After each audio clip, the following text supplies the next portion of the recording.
teman-teman hidup sehat. Assalamualaikum warahmatullahi wabarakatuh. Dan jam berapa ya? Jam berapa ya? Ini udah sore pastinya. Dan selamat sore buat teman-teman semuanya. Dan ini luar biasa sekali karena dari tadi di kolom chat saya sudah banyak banget orang mulai Jakarta hadir, Medan hadir, Riau hadir, dan mungkin planet-planet yang lain saya berharap juga hadir di sini. Nah, teman-teman semua selamat datang di webinar Hidup Sehat. Sebenarnya ini adalah the first atau pertama kali Hidup Sehat melakukan yang namanya webinar Hidup Sehat. Nah, kegiatan ini sebenarnya merupakan kopdar virtual antara pemirsa setiap program Hidup Sehat TV One dengan para host yang didukung oleh portal viva.co.id. Nah, terima kasih untuk seluruh peserta kelas webinar, dan saya lihat ini jumlahnya terus bertambah. Ada yang dari bagian timur, tengah, barat, dan saya berharap mungkin siapa tahu luar negeri juga ikut, amin. Dan jangan lupa selama acara berlangsung untuk mengaktifkan fitur kamera karena ada door prize dari panitia di akhir acara.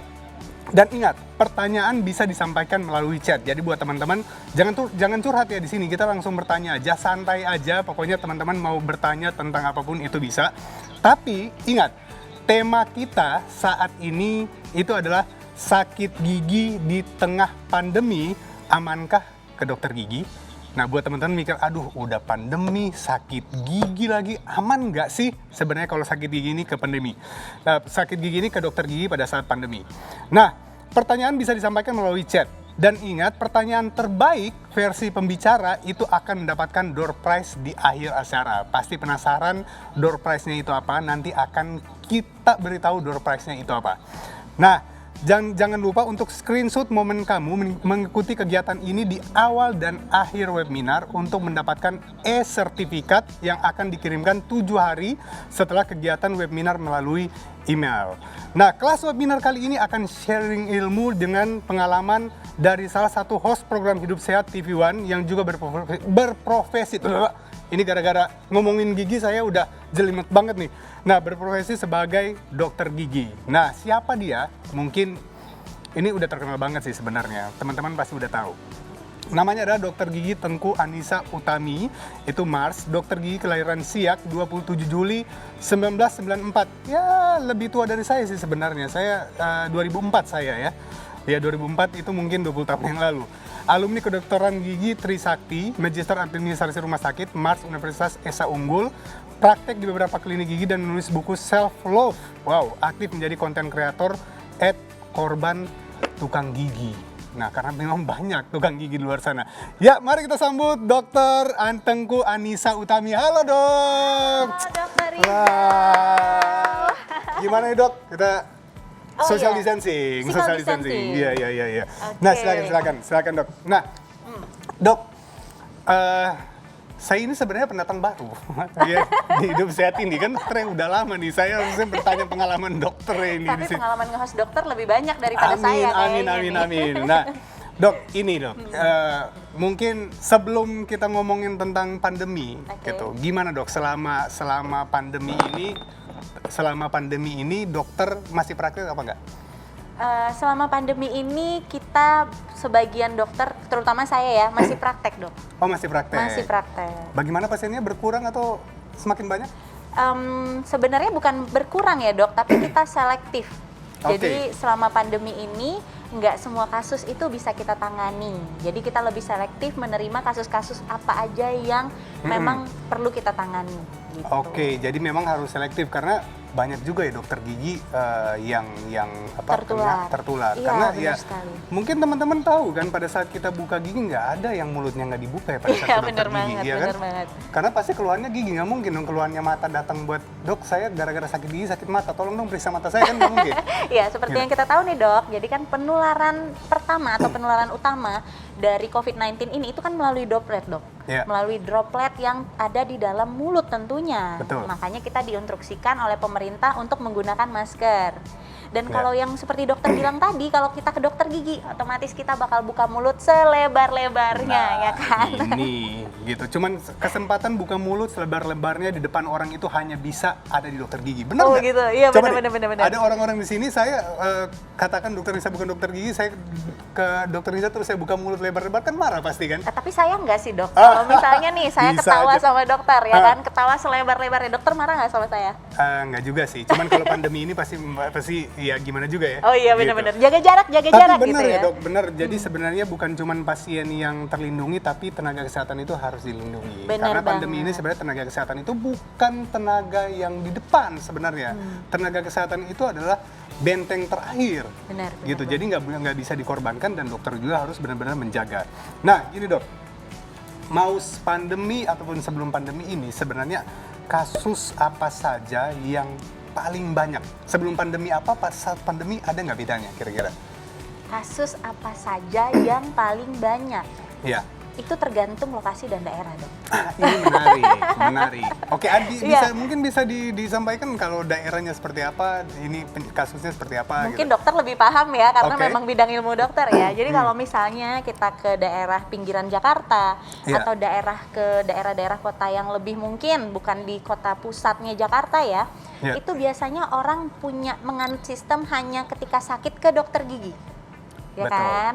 Nah, jadi kalau misalnya kondisi sakit baru ke dokter gigi, itu sakitnya bisa macam-macam, Dok.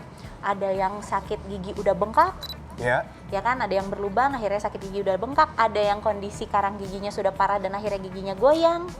Nah, macam-macam. Tapi Ya. kalau misalnya di Jakarta, terutama kalau misalnya saya praktek di Jakarta Selatan, Ya. biasanya orang lebih sering ke dokter gigi tuh buat estetik ataupun buat kontrol berkala, seperti membersihkan karang gigi 6 bulan sekali, atau mungkin dia pengen giginya lebih putih, kebanyakan untuk estetik gitu. Jadi Oke. jarang datang kondisinya udah parah banget, mungkin bisa dihitung jari. Oke. Nah, ternyata memang dari teman-teman juga ya, beda daerah atau beda lokasi itu keluhannya bisa beda. Bisa beda. Benar, tapi benar sih kalau daerah selatan, saya juga punya beberapa teman dokter gigi bilang ya bahwa daerah selatan itu lebih ke kosmetik. Bener. Kalau daerah-daerah yang lain itu malah lebih banyak ke memang dia untuk yang kalau dia sakit dulu Bener. baru dia datang ke dokter gigi. Ini menarik sekali. Dan saya pernah praktek di semua tempat. Nah, berarti pengalamannya luar biasa gitu, jadi tahu karakter semua tempat ya.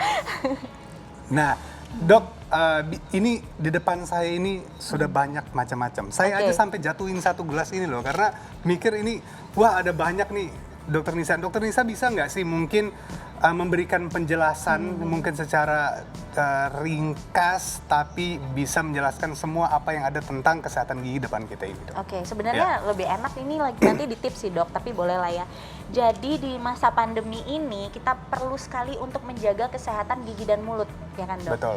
Karena seperti yang kita tahu, mulut itu adalah penularan pertama nih untuk terjadinya COVID-19, baik dari pasien ke dokter atau dokter ke pasien, ataupun misalnya di dental unit pun, di kondisi di ruang praktek pun, dari pasien satu ke pasien lainnya nih dok. Ya. Nah, jadi sebenarnya aman nggak sih untuk kita ke dokter gigi? Nanti Ya. akan kita jawab bersama-sama ya dok. Betul. Tapi selain itu kita juga bisa nih sebenarnya di rumah gimana caranya kita merawat kondisi gigi dan mulut kita supaya kita terhindar dari sakit gigi. Betul. Nah, gitu dok. Jadi jangan mentang-mentang kita di rumah aja. Ini banyak nih kasusnya nih teman-teman saya nih ya yang merasa kesindir. Mungkin karena di rumah aja, Ya. jadi males mandi, males sikat gigi, ya kan dok. Betul. Tidur-tiduran di rumah. Nah, itu jangan Tapi sampai. pandemi ini biasanya orang mandi itu bisa 3-4 kali loh. Iya, kalau keluar rumah. Kalau keluar rumah, iya. Kalau nggak di nggak rumah, ya nggak mandi-mandi ya. Nah, itu dia. Jangan sampai seperti itu ya pemirsa ya. Iya. Nah, jadi di sini ada model gigi. Sebelum Ada dua. dokter Nisa maaf melanjutkan, saya mau ingatkan lagi, ada door prize total 1 juta uang elektronik untuk 10 penanya terbaik. Nanti bantu ya dok untuk menentukan siapa 10 penanya terbaik. Jadi buat masing-masing itu 100.000 Oke. ya untuk 10 penanya terbaik. Nah, nanti ada sesi pertanyaan live Zoom dari 2 peserta, pria dan wanita spesial nih. Jadi mereka bisa live Zoom itu nanya langsung ke Wah. kita dan dapat door prize juga 100.000 uang elektronik gitu. Jadi jangan lupa ya, ini juga ada kolom chat yang ingin bertanya silahkan. Dan ini sudah banyak dok, tapi mungkin dilanjutkan dulu. Oke, baik. Nah, jadi di sini ada sikat-sikat gigi, terus ada air ya, air mineral biasa, Ya. terus ada garam dan soda kue. Oke. Oke. Kita mau masak nggak, bukan? Ayo boleh, nanti kita masak setelah dari sini. Oke. Nah, ini gimana, Dok? Oke, jadi tadi pertanyaannya apakah aman atau tidak ke dokter Iya. gigi di saat masa pandemi ini. Jadi gini, Dok. Tema kita hari ini Iya. itu ya. Jadi sebenarnya seperti yang kita tahu tadi ya, Dok. Aman atau tidak itu tergantung. Di Ya. awal masa pandemi itu kebanyakan dokter gigi sendiri yang campaign bahwa kita tunda ke dokter gigi kalau tidak emergensi. Oke, betul. Oke, jadi kalau tidak emergensi kita lebih baik jangan ke dokter gigi dulu. Nah, kita berbondong-bondong untuk memberitahu masyarakat hal itu. Tapi nih Dok, masalahnya kalau misalnya tidak ke dokter gigi kecuali emergensi, kasus-kasus yang tadinya ringan Ya. akhirnya akan jadi emergensi. Betul. Akhirnya semua orang sakit, dan kalau misalnya sudah sakit itu perawatannya bukan perawatan yang mungkin bisa satu kali datang lagi. Nah, Harus berkali-kali bolak-balik ke dokter gigi. nah memang banyak gitu, Dok. Banyak yang dia sudah katakan 8 atau bahkan lebih dari 8 tahun nggak pernah ke dokter gigi, dia pengen satu kali aja ke dokter gigi semua masalah giginya itu sembuh. Waduh, nggak Gitu. bisa. Sebenarnya ini juga berlaku ya buat dokter, buat teman-teman yang mau ke dokter yang lain juga seperti itu. Jadi penyakit yang ditampung selama bertahun-tahun itu tidak akan langsung selesai dalam satu kali kunjungan. Benar.